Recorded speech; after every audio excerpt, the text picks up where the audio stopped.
Welcome, story lovers, to a tale that will pull you in, twist your heart, and leave you questioning everything you thought you knew about love. In the bustling city of Port Harcourt, a young woman named Nneka carried a secret so deep, so private, it burned like a hidden flame in her soul. She was beautiful, kind, desired by many, but her heart craved something no one could guess. Tonight, we unravel her journey, a story of longing, betrayal, and a truth so shocking it will leave you speechless. Will Nneka find what she's searching for? Or will her deepest desire become her greatest curse? Stay with us, hit that like button, and don't look away, because this tale will grip you until the very last word. In the heart of Port Harcourt, where the air smelled of roasted corn and the Niger River whispered secrets to the night, lived a woman named Nneka. Her beauty was like the first rain after a long dry season, refreshing, undeniable, and impossible to ignore. Her laughter danced like palm leaves in the wind, and her eyes, deep and knowing, could stop a man mid-sentence. Suitors lined up like ants to sugar, each offering promises of wealth, houses, or trips abroad. "Marry me, Nneka," they'd say, flashing car keys or gold watches. But Nneka's smile never wavered, and her heart never stirred. She thanked them politely, her voice soft as velvet, but her mind was elsewhere, chasing a dream no one could see. Nneka's secret wasn't money, status, or charm. It was something primal, unspoken, locked tight in her chest like a treasure in a buried chest. At night, alone in her small room, she'd whisper to the stars, "God, send me a man who can match my fire. A man whose strength is exceptional. Not in wealth, not in height, but in that way." She didn't care if he was poor or rich, short or tall, as long as he could satisfy her deepest, most private desire. A desire she'd never shared, not even with her closest friend, Adiz, or her mother, Mama Ifeoma. It was a hunger that gnawed at her, a longing for a connection so intense it would set her soul ablaze. But Port Harcourt was full of noise, market hawkers, honking cars, and men who thought promises were enough. Nneka waited, her heart a quiet storm, her beauty a mask for the yearning within. One humid afternoon, as she walked through the bustling Mile 1 market with a basket of mangoes, a man stepped out from a small shop selling phone accessories. His name was Chidi. He wasn't tall, his clothes weren't flashy, and his shop was modest, a wooden stall crammed with chargers and earbuds. But his eyes were warm, like the glow of a lantern in a storm, and his voice was gentle. "Good afternoon," he said, wiping sweat from his brow. "Your smile, it's brighter than the sun today." Nneka paused, surprised. Men usually shouted or whistled, but Chidi's words felt like a soft breeze. She smiled not because of his compliment but because of his sincerity.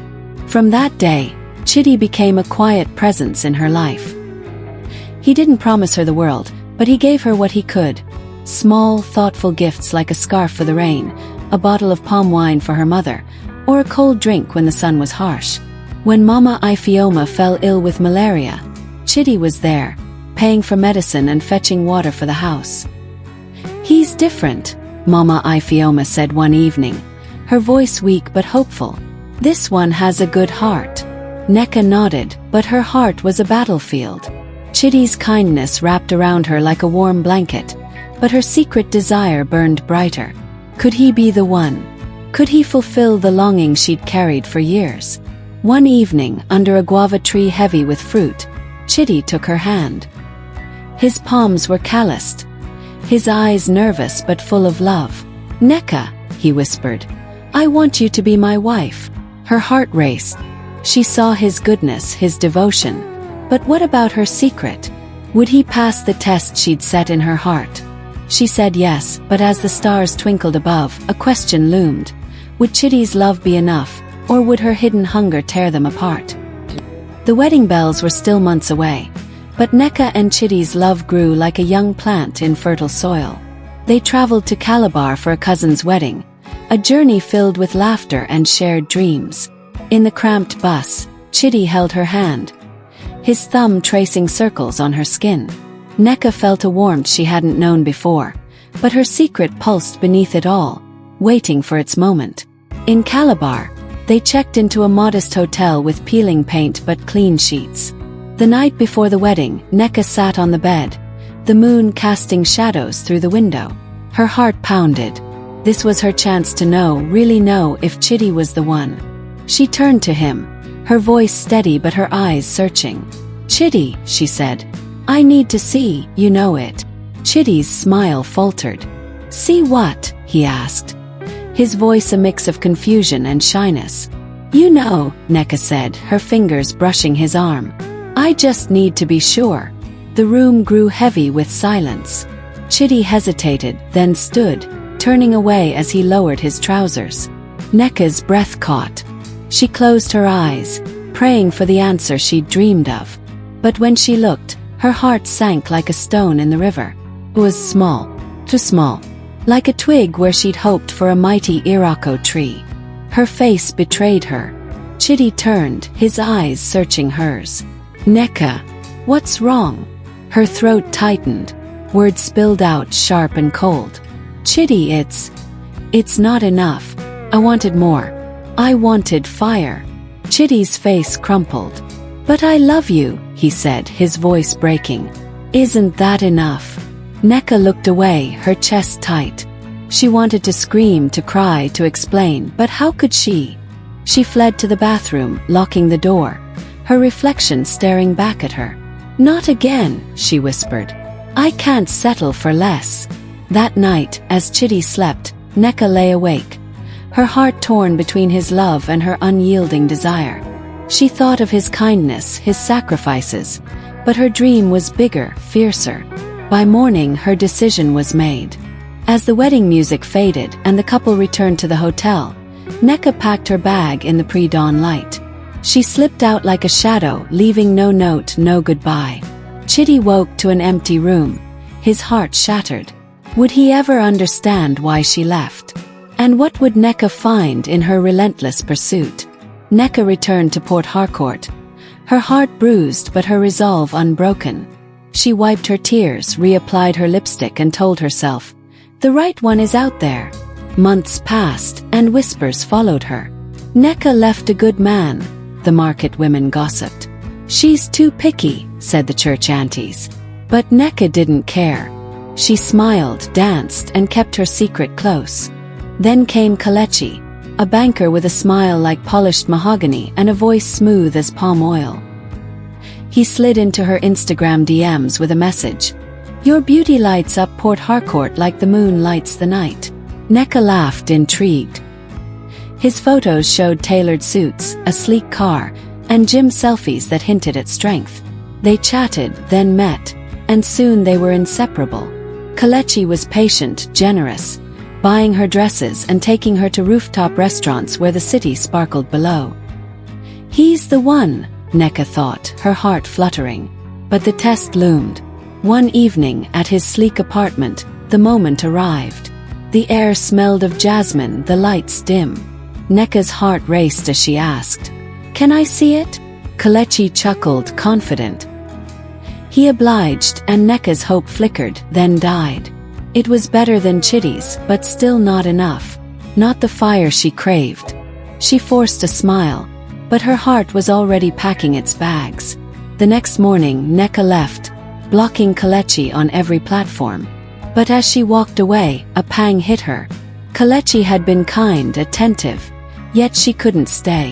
Was she chasing a dream that didn't exist? Alone in her room, Nneka stared at her phone, her thumb hovering over Chidi's number. Should she call him, apologize, or keep searching?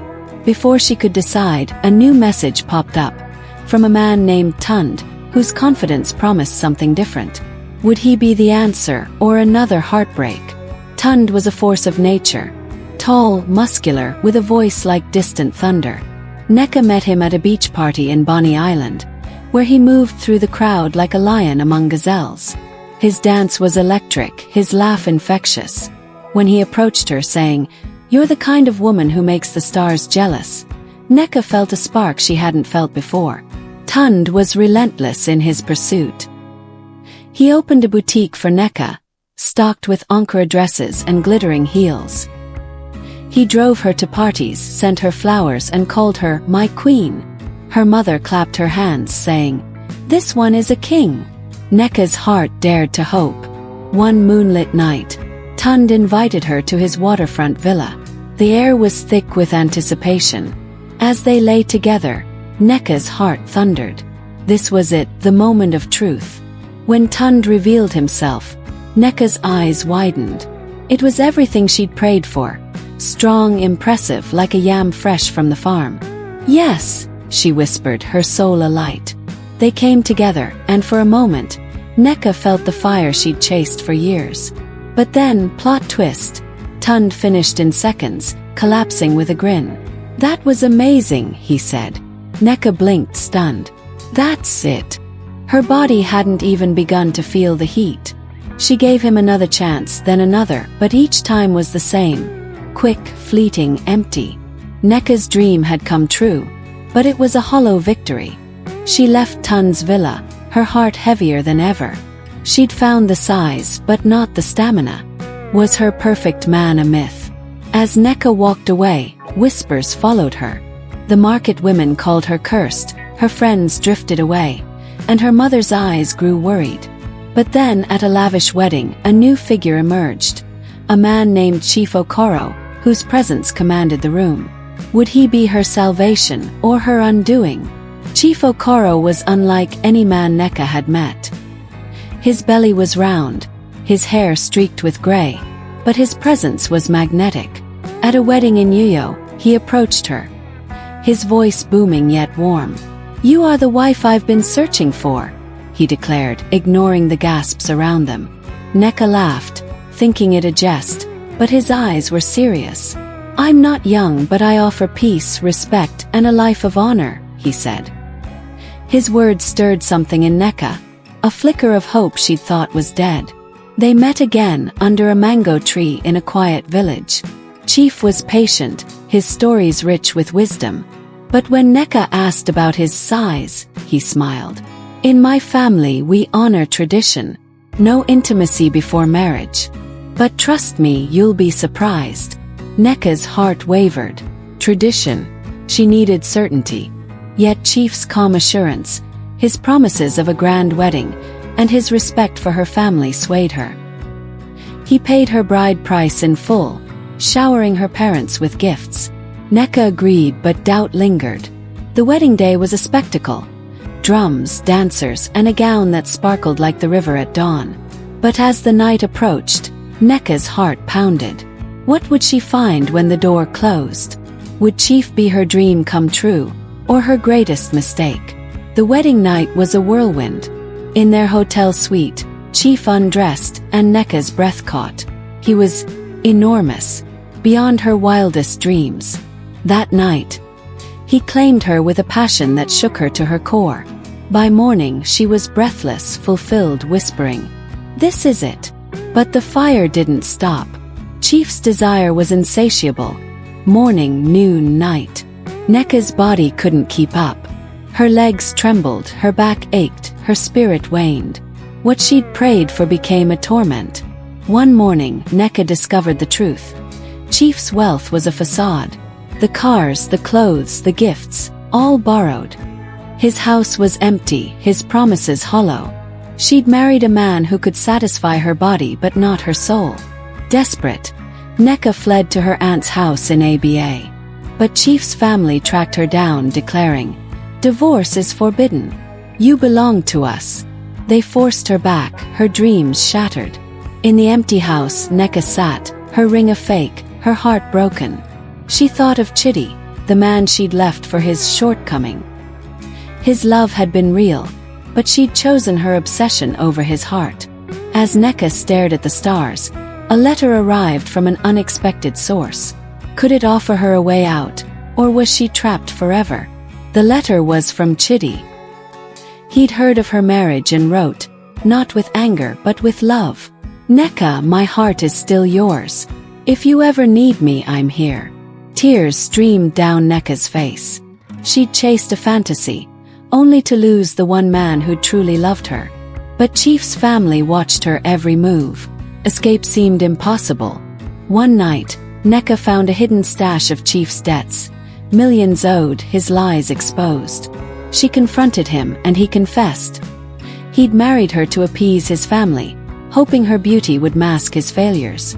With nothing left, Nneka slipped away, this time for good. She didn't return to Chitty, she couldn't face him. Instead, she started anew, opening a small tailoring shop, her heart scarred but wiser. And so, Nneka's journey teaches us a truth as old as time.